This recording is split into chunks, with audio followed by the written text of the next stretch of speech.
महाभारत की यह अत्यंत गहन और हृदयस्पर्शी कथा माँ गंगा और राजा शांतनु के दिव्य संबंध, वचनबद्धता और नियति के रहस्य को प्रकट करती है। प्राचीन समय में 8 वसु नामक देवता, जो अत्यंत तेजस्वी और शक्तिशाली थे, एक दिन अपनी पत्नियों के साथ पृथ्वी पर भ्रमण कर रहे थे।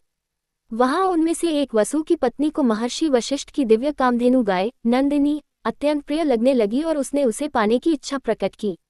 अपनी पत्नी की इच्छा पूरी करने के लिए वसुओं ने मिलकर उस गाय को चुरा लिया। जब महर्षि वशिष्ठ को इस बात का पता चला तो वे अत्यंत क्रोधित हुए और उन्होंने 8 वसुओं को श्राप दे दिया कि वे मनुष्य रूप में पृथ्वी पर जन्म लेंगे और सांसारिक दुखों का अनुभव करेंगे। वसुओं ने क्षमा मांगी। तब वशिष्ठ ने कहा कि 7 वसु तो शीघ्र ही मुक्त हो जाएंगे, परंतु मुख्य दोषी वसु को लंबे समय तक पृथ्वी पर रहना होगा।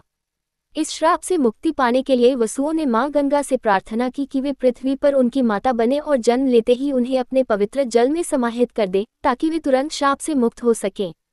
गंगा ने करुणावश उनकी प्रार्थना स्वीकार कर ली।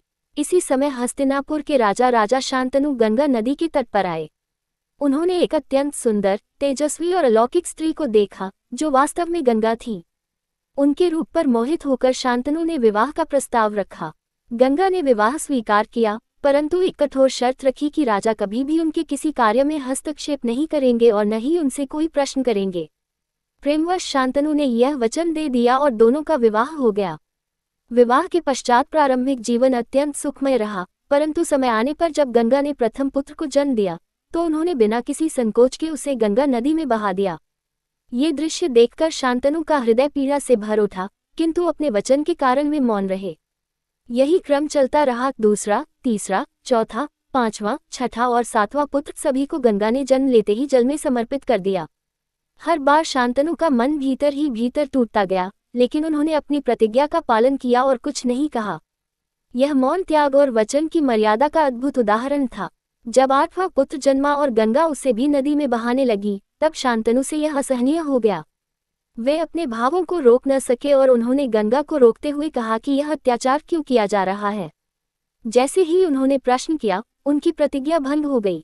तब गंगा ने अपना दिव्य स्वरूप प्रकट किया और पूरी सच्चाई बताई कि ये सभी बच्चे वास्तव में 8 वसु थे, जिन्हें श्राप से मुक्त करने के लिए वही कार्य कर रही थी।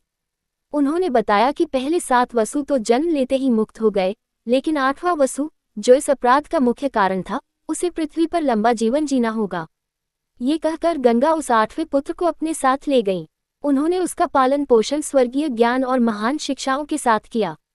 उस बालक का नाम देवव्रत रखा गया। देवव्रत आगे चलकर भीष्म पितामह के नाम से प्रसिद्ध हुआ, जिसने आजीवन ब्रह्मचर्य और अपने पिता के